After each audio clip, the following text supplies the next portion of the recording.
Off the Hook, airing on offthehooksports.com. Your home for real news, real opinions, and what really matters about Tennessee athletics. The Off the Hook podcast at offthehooksports.com or Facebook, YouTube, Twitter, or wherever you go for your favorite podcasts. Apple Podcasts, Spotify, Stitcher, Google Play, TuneIn, iHeart. Like, share, follow, subscribe. Off the Hook with Dave Hooker starts now. Well, I'm going to go ahead and say it. No offense to Ball State, but Tennessee definitely tested over the weekend against a quality opponent. He is Jacob Warren, and this is my favorite day of the week because I get to talk to Jacob and Cooper Mays about the games and about what's going on. So it's all brought to you by Bassey Lawn and Garden. Go to Bassey.com. Man alive, it's worth the drive. Toro, count on it. And please hit that like and subscribe button. As much as anything, we want those notifications on because if you don't know it, you might not know that we visited with Heath Schuler, former Vol, last week. And we got a lot on the YouTube channel that you're probably not even aware of. So get those notifications on. Please smash that like and subscribe button. Jacob, 2-0. I got a little nervous there for a moment. I'll say I didn't, but no, yeah, it was, man, games like that are crazy, man. And it's weird because you're sitting there and I don't know, like sometimes you can't do anything about it. Right. And there's just things that happen and you kind of just have to trust and believe and expect that, it's going to work out. And luckily for us, we made the plays whenever we needed to and it worked out for us. It certainly did. Major kudos to your defense in providing big time plays. We all know we primarily an offensive team, but those guys just kept stepping up and making plays. Yeah, and it seemed like, unfortunately, that we kept putting them in those positions, as the offense and special teams, and then they're like, all right, defense, like, come on, just one more time, please. We're sorry. Like, one more time, just hold them out. Force a field goal, like stop them, get an interception, get a fumble, whatever it may be. So, yeah, they really stepped up and rose to the occasion and did what they needed to do. You almost scored. You almost got in the zone there. Yeah. Mm-hmm.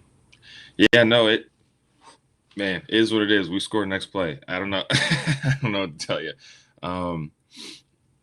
Obviously, wish you could get in there or whatever, but again, it set up a score and we won the game, so I'm not going to complain too much about it. I'm old, so I'm going to reference a team that you probably didn't watch, but the early 90s Cowboys. Michael Irvin would always get to the 1 yard line, and that's why Emmitt Smith has like 1,000 touchdowns. Now you're not going to be like that, though. You're going to go ahead and get in the zone moving forward, right? I sure hope not. I'm sure Jabari appreciates it, but whatever. So take me through the game. Let's start with the beginning of the game. You guys usually come out really fast, score a lot of points, but suddenly Pitt's up 10-0. What's the mindset like at that point on the sideline? Yeah, the offense at the start of the game very quickly understands that, we didn't come out fast. We had 2-3 and outs and part of that was on me, part of that was on O-line, part of that was on running backs, and just all across the board, we're all just not clicking right now, right? And so that this isn't us, right? Like they're up 10-0, whatever. There you go, up 17, whatever. Like this isn't us. This is not our ball. This is not how we play. So let's figure out how we can get back to that. And then we're all completely confident that once we start clicking, start making adjustments and start just playing the right way, that we'll be just fine. And so that was kind of the message on the sideline. Like, dude, like, don't get discouraged. We're literally playing the worst that we can play. And you know what I mean? Like, it's 10-0, right? Like, it's not out of hand yet. So obviously it's I don't know. I don't want to say nerve wracking or whatever, but just having the understanding that, yeah, man, like this is not us, and we're gonna go, and we're gonna get it right, and we're gonna like come back, right? We really weren't down that much, but just knowing we'd figure it out. And you did, and you went on a nice little run there. Is there the feeling before some mistakes in the third quarter that you guys might start to pull away? Because that's what it felt like as a viewer. Uh, you said that was there a feeling that we might pull away in the third quarter? Yes. Yeah, I mean that's something that we all kind of were expecting, right? We were all like, all right, let's go, let's keep rolling, like let's keep the ball moving, like, let's just go do what we do. Obviously, we put up however many in the second quarter there, and um, that's just the way it happens. We're looking up at the clock and just like or at the scoreboard, and just like man, like how have we kind of stalled so much in this second half? And again, that's where the defense really stepped up. The defense held them out and held them to field goals. And, I'm a big believer you can't win with field goals, right? Like you can't kick field goals all day and win the game. So, um, luckily their guy had missed a couple even. So obviously, I guess we lucked out, right? But the defense really held up for us there. How physical of a game was this? Because Pitt's known for being physical. How physical was this? Yeah, obviously a very physical game, and going into it, we know that, right? You watch film, and you can see their guys flying around. You can see their guys, taking on blocks, and just how they move, how they twist, how the DBs come and fit runs, right? So just understanding that their front, and like you said, like they're notorious for having a great defense, right, and a great physical defensive front, run stopping front. Returned a lot of guys. I think we might have talked about this, but returned a lot of guys. So they had a really old team, a lot of guys that have played a lot of ball, and so yeah, you go into it knowing it's going to be a fight, and you kind of just have to match that intensity with your physicality. If you can't address Trayvon Flowers' game, he had a very eventful game. There was an interception on a hurdle in the first half, and then there was a fumble punt return and a big monstrous sack at the end. You've known him for a number of years. You guys have both been around the program for a long time. What did it mean for him to end an eventful day on a high note? Yeah, man. He in the locker room was so like not like crying, but just so emotional, man. Just I was so happy for him to see him be able to do that, because I know that would have. I mean, I'm sure it's still eating him up, but I know that would have just ate him up if he had to get on that plane. You know what I mean? If and us say, God forbid, we had lost the game, or even if he didn't make the play at the end, he would have been happy that we won. But just I know it would have ate him up for like the mistakes or whatever, the things that happened to him. So obviously, it was great to see him be able to come back and end it on a high note, like you said. How would you describe those emotions? Relief, just joy? Yeah, I mean it's a recency thing. So like it's the same thing on offense, right? Like if I drop a pass or I drop a big first down conversion or whatever, but then the next drive I go out there and I score a touchdown, it makes that drop seem a lot less important, right? And so obviously it still is, and it still is what it is. Like he made the mistakes he made, and he knows that, he owns up to that. But it's just a matter of like, man, like I let my team down, but like I came back and I also like did this for them, right? And I think that's truly how he feels is man, like I let my guys down, but I came back and I made it up in the biggest way possible at the end of the game. So I was talking with one of our reporters at Off the Hook Sports, and he said that he thought it was actually a very interesting sign and maybe a good sign that you guys were so strong in the second quarter, because last year that wasn't necessarily the case. Is that happenstance, or is that just the way the game plays out, or what did you think of that? I think it's just the way the game plays out. Obviously last year, I want to say I don't know where we were. One of the top offenses in the first quarter, right? Coming out, first quarter scoring, first quarter points, yards, everything like that. First, there you go. So, so you come out. We're so used to coming out, like you said, coming out hot, first quarter, putting up points on the board, and then you hit that lull in the second quarter where it's like, okay, like the defense is kind of figuring out what we got going on, whatever.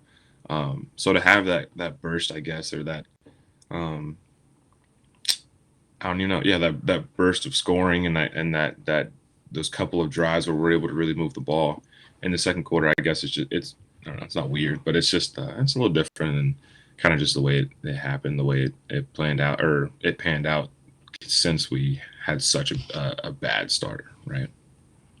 I want to ask Jacob about how, as an offense, that he wants to improve moving forward, and how this Tennessee offense wants to improve. Remind you to hit that like and subscribe button. Share with your friends. A lot of stuff going on offthehooksports.com and our YouTube channel. So let's get to that. I know you're going to do more film study. I know you're going to prepare for Akron, and no offense against them, but it is an opportunity to get better. What are some areas now that you have a significant game under your belt, ranked opponent on the road? What are some improvements you think that will be addressed this week? Yeah, keeping ourselves out of big third downs, right? It's for our offense. It's very important that we're not playing behind the sticks. So there was a lot of times where you know he got me on a false start one time.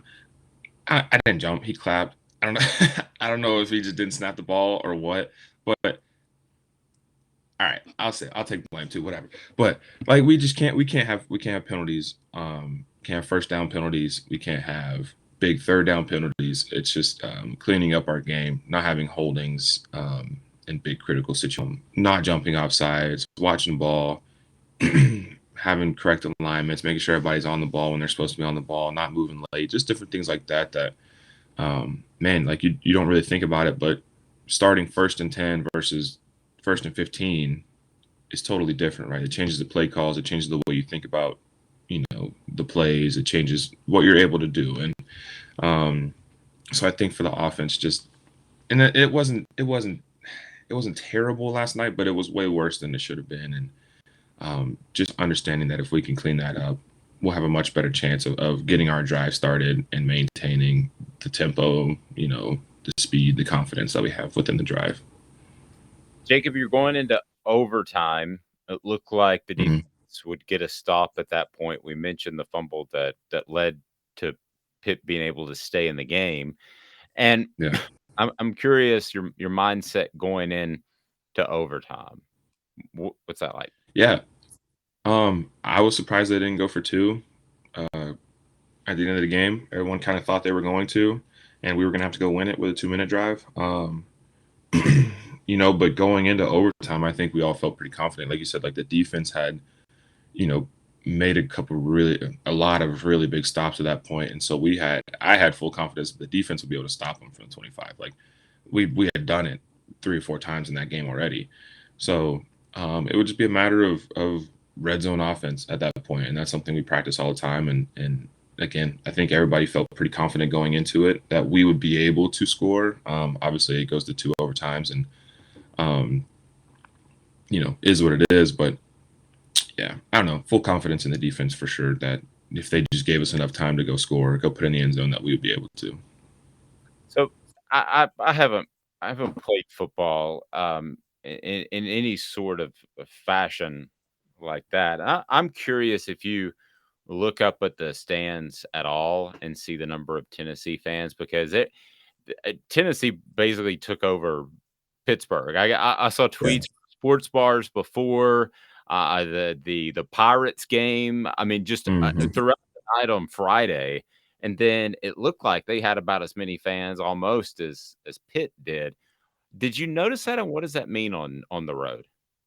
Man, that's huge, and you do notice it. I think everyone notices. It's kind of hard not to, right? Because you see all the orange in the stands, and when we make plays, it almost sounds like not like that, but it almost sounds like you're at home, right? Like not quite. Obviously, it's super loud. You're at home, but like you're getting a lot of like a lot of cheers. There's a lot of noise on big third downs, and there's an uproar whenever big plays happen for us, right? And usually when you're on the road, it's kind of goes crickets whenever you make a play, whenever the whole stand gets quiet. But it's awesome to see everybody travel. And after the game, going up to them and just kind of giving them high fives and just saying like, "Hey, man, I appreciate everybody coming. Like, you guys are great. Like, we love seeing you guys. We appreciate everybody coming, and people are excited to see you too." And so I get why people might want to travel, but um, we definitely travel really, really well. So I appreciate Vol Nation for that.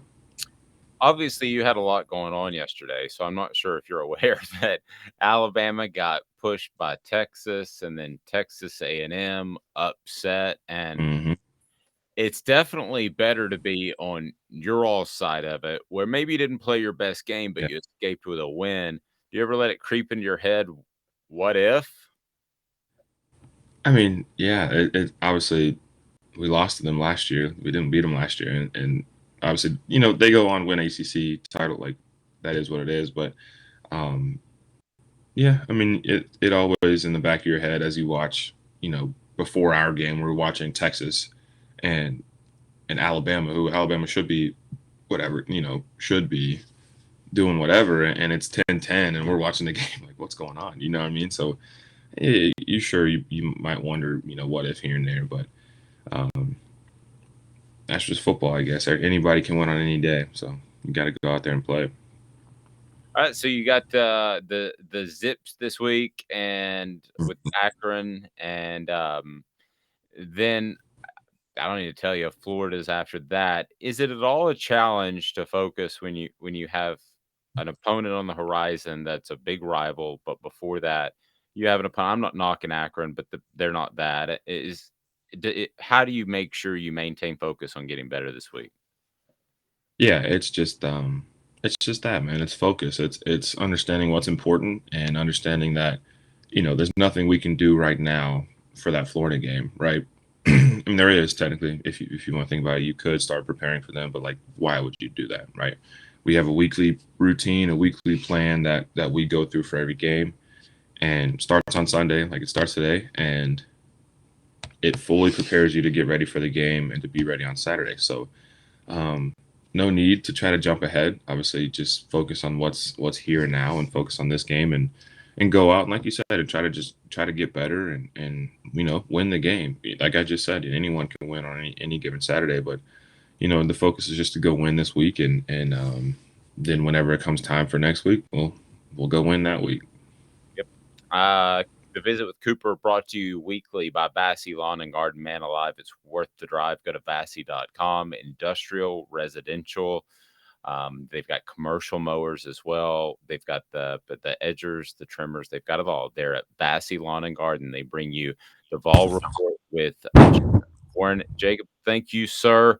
Have a great week, and not as close this week, because I'm gonna go ahead and tell you I had my column written when you guys were going on the run, and then I had to completely junk it and rework it, and Yeah. it's all about making it easier. For sure. We'll do what we can do, man. I'm sorry about that.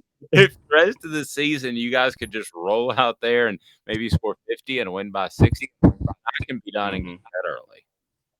Yeah, get to bed early, everything before the game even ends. Jacob Warren, I'm Dave Hooker. This is a production of Off the Hook Sports.